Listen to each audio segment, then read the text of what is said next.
श्रोता प्रेमियों, मैं राम सागर शास्त्री आप लोगों के समक्ष रखने जा रहा हूं एक प्रसंग, कृष्ण जन्म। देखिए, जिस प्रकार अंतःकरण शुद्ध होने पर भगवान का आविर्भाव होता है, उसी प्रकार काल, दिशा, पृथ्वी, जल, अग्नि, वायु, आकाश, मन और आत्मा, इन 9 द्रव्यों का अलग अलग वर्णन किया गया है। आज भगवान कृष्ण के अवतीर्ण होने के समय काल सुहावना हो गया।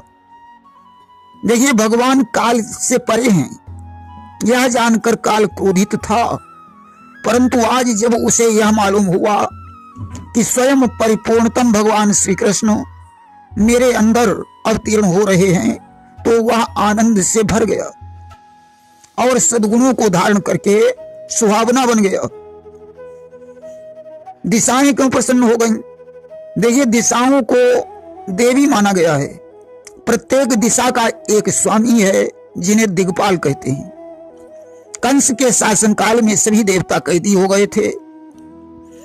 दिशाओं ने विचार किया कि अब भगवान कृष्ण के अवतार से हमारे स्वामी बंदी विमुक्त हो जाएंगे, इसलिए वे प्रसन्न हो रही हैं। दूसरी बात, दिशाओं को संस्कृत साहित्य में आशा कहा जाता है। यहां दिशाओं की प्रसन्नता का मतलब है सत्पुरुषों की आशा अभिलाषा पूर्ण होना। तीसरी बात, श्री कृष्ण के अवतार के अवसर पर दिशाएं यह सोचकर प्रसन्न हो गईं कि भगवान असुरों के उपद्रव से दुखी प्राणियों की प्रार्थना सुनने के लिए निरंतर सावधान हैं। पृथ्वी क्यों प्रसन्न हो गई? भगवान की 2 पत्नियां हैं, श्रीदेवी और भूदेवी। आज भगवान श्रीदेवी को छोड़कर भूदेवी के पास आ रहे हैं। जैसे कोई पति परदेश से वापस आता है तो पत्नी सज धज कर उसकी अगवानी करती है, उसी प्रकार पृथ्वी आज अपने पति के आने की खुशी में मंगल चिन्ह धारण करके उनकी अगवानी के लिए उत्सुक हो रही है। दूसरी बात, पृथ्वी यह सोच रही है कि भगवान के शरण अब मेरे वक्षस्थल पर पड़ेंगे, यह हमारे सौभाग्य का विषय है, इसलिए वह प्रसन्न हो रही है। तीसरी बात, पृथ्वी विचार करती है कि 52 प्रभु तो ब्रह्मचारी थे और परशुराम जी ने है वंशी राजाओं को मारकर मुझे ब्राह्मणों को दान में दे दिया।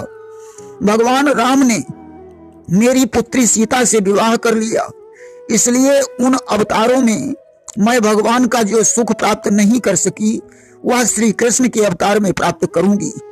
यही सोचकर पृथ्वी मंगलमयी हो गई। चौथी बात, अपने पुत्र मंगल को गोद में लेकर पृथ्वी अपने पतिदेव के स्वागत के लिए उद्यत है, इसलिए प्रसन्न हो रही है। नदियां क्यों प्रसन्न हो गईं?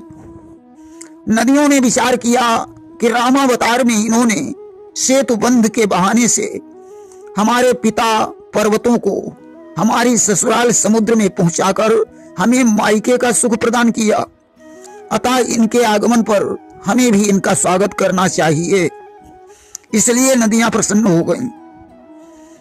दूसरी बात, सभी नदियां गंगा जी से कहती थीं कि तुमने हमारे पिता पर्वत को देखा है, इसलिए तुम मुझे अपने पिता भगवान विष्णु के दर्शन करवाइए। गंगा जी ने इस बात पर कोई ध्यान नहीं दिया। आज स्वयं भगवान आ रहे हैं, वही संयोग बन गया, इसलिए वे प्रसन्न हैं। तीसरी बात, यद्यपि भगवान समुद्र में नित्य निवास करते हैं, परंतु ससुराल होने के कारण नदियां उन्हें वहां देख नहीं पाती हैं। अब वे उन्हें पूर्ण रूप से देख सकेंगी, इसलिए प्रसन्न हो रही हैं। चौथी बात, भगवान कहते हैं कि निर्मल मन जन सो मोहि पावा और मोहि कपट छल छिद्र न भावा। निर्मल हृदय को ही भगवान मिलते हैं, इसलिए वे निर्मल हो गए। पांचवी बात, नदियों को जो सौभाग्य किसी अवतार में नहीं मिला, वह कृष्णावतार में मिलेगा। श्री कृष्ण की चौथी पटरानी कालिंदी जी होंगी। अवतार लेते ही कृष्ण यमुना के तट पर जाएंगे, ग्वाल वालों के साथ जल क्रीड़ा करेंगे, उन्हें अपनी पटरानी बनाएंगे। इन सब बातों को सोचकर नदियां आनंद से भर गईं। हृदय क्यों प्रसन्न हो गया? कालिय दमन करके कृष्ण कालियदह का शोधन करेंगे। ब्रह्म हृदय में ही कृष्ण ग्वाल वालों और अक्रूर को अपने स्वरूप के दर्शन करवाएंगे। अतः हृदय ने कमल के बहाने अपने प्रफुल्लित हृदय को श्री कृष्ण के प्रति समर्पित कर दिया। अग्निदेव क्यों प्रसन्न है कि इस अवतार में श्री कृष्ण व्योमासुर तृणावर्त कालिय दमन से आकाश वायु जल की शुद्धि करेंगे, मृद भक्षण से पृथ्वी की और अग्निपान से मेरी शुद्धि करेंगे। कृष्ण ने 2 बार अग्नि को अपने मुंह में धारण किया था। इस भावी सुख का अनुसंधान करके अग्निदेव शांत होकर प्रज्वलित होने लगे। दूसरी बात, कंस के राज्य में यज्ञ नहीं हो पाते थे, इसलिए अग्निदेव भूखे थे। आज श्री कृष्ण के अवतार से उन्हें आशा प्राप्त हुई, इसलिए वे प्रसन्न होकर प्रज्वलित हो उठे। वायु क्यों प्रसन्न है? वायु उस अवसर पर सुख लूट रही है। जैसे स्वामी के सामने सेवक अपने गुण प्रकट करके प्रसन्न होते हैं, वैसे ही वायु भगवान के सामने गुण प्रकट कर रहा है। दूसरी बात, वायु ने सोचा, जब आनंद कंद श्री कृष्ण चंद्र के मुख पर श्रमजनित स्वेद बिंदु आ जाएंगे, तब मैं उन्हें शीतल मंद सुगंध गति से सुखा दूंगा। इसलिए वायु पहले से ही उसका अभ्यास करने लगा। तीसरी बात, वायु ने विचार किया कि मनुष्य को भगवान के चरणों की यदि लालसा हो तो उसे विश्व की सेवा करनी चाहिए, इसलिए वायु सबकी सेवा करने लगा। चौथी बात, वायु ने सोचा कि रामावतार में मेरे पुत्र हनुमान ने भगवान की सेवा की, परंतु इस अवतार में मुझे स्वयं सेवा कर लेनी चाहिए। पांचवी बात, संपूर्ण विश्व की प्राणवायु ने संपूर्ण विश्व की ओर से भगवान का स्वागत सत्कार किया। देखिए, आकाश क्यों प्रसन्न हुआ? आकाश की तुलना तो भगवान से की जाती है, उसके नीले रंग की तुलना भगवान के रंग से हो जाए, इसलिए वह दिव्य हो गया। दूसरी बात, जैसे स्वामी के आगमन पर सेवक स्वच्छ वस्त्र धारण करके शांत हो जाते हैं, इसी प्रकार आकाश के सब नक्षत्र तारे ग्रह शांत और निर्मल हो गए। देखिए, भगवान ने रोहिणी नक्षत्र में क्यों जन्म लिया?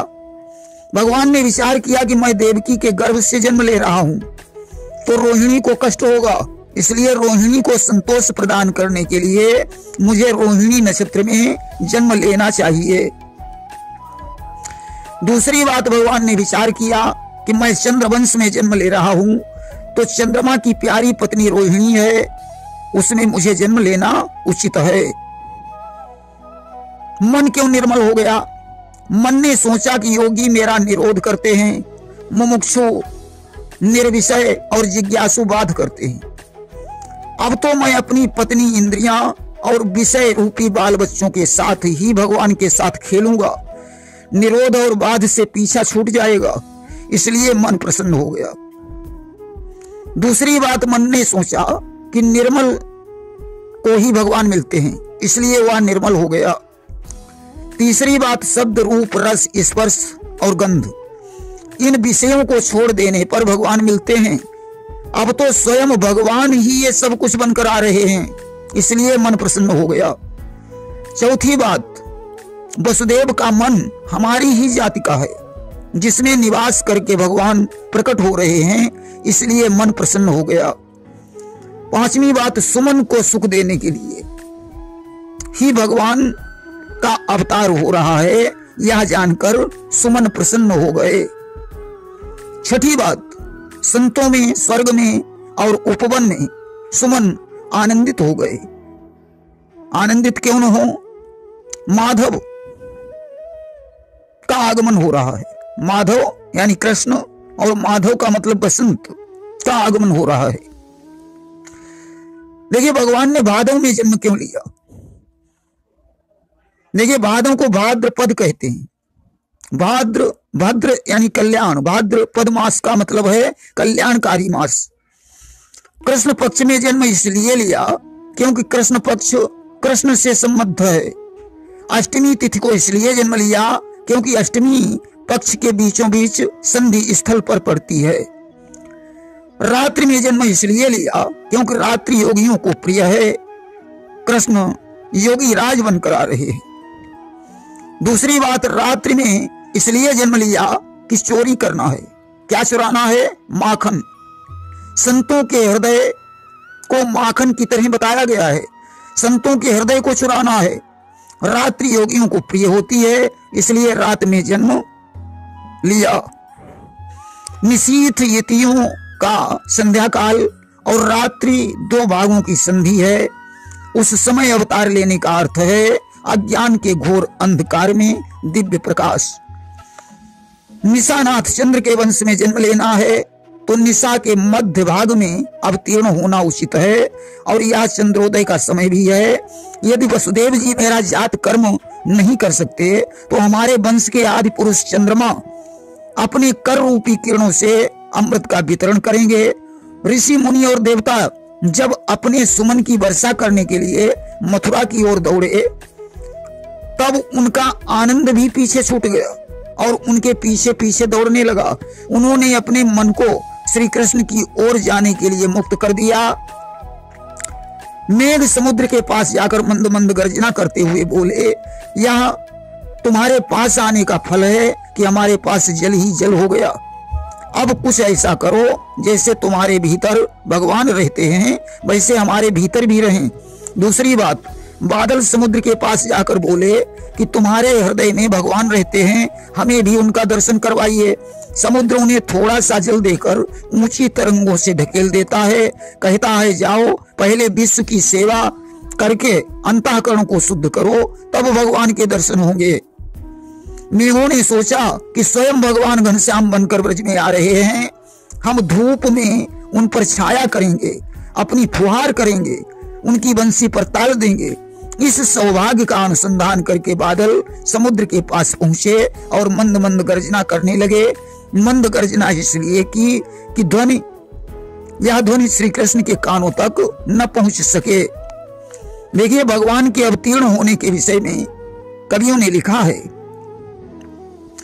कि भादौ मास पक्ष अंधियारा और उडुप रोहिणी दिन बुधवार, तिथि अष्टमी रे नयनियारी और बरसई रिमिक झिमिक बरबारी। भगवान कृष्ण ने भादौ मास कृष्ण पक्ष अष्टमी बुधवार को रोहिणी नक्षत्र में अवतार लिया। उस समय रिमझिम बरसात हो रही थी। थी अर्ध निशा घनघोर घटा, बूंदों की तनिक रिमझिमी थी। श्रोताओं यह संसार पूज्य, भादों की कृष्ण अष्टमी थी। बुधवार और था ब्रखवोदय, रजनीपति उच्च क्षेत्री था। स्वागत को धर्म संस्थापक, सुस्थिर नक्षत्र रोहिणी था। इस प्रकार आज मथुरा के कारागार में भगवान कृष्ण का आविर्भाव होता है। प्रेम से बोलिए वृंदावन बिहारी लाल की जय।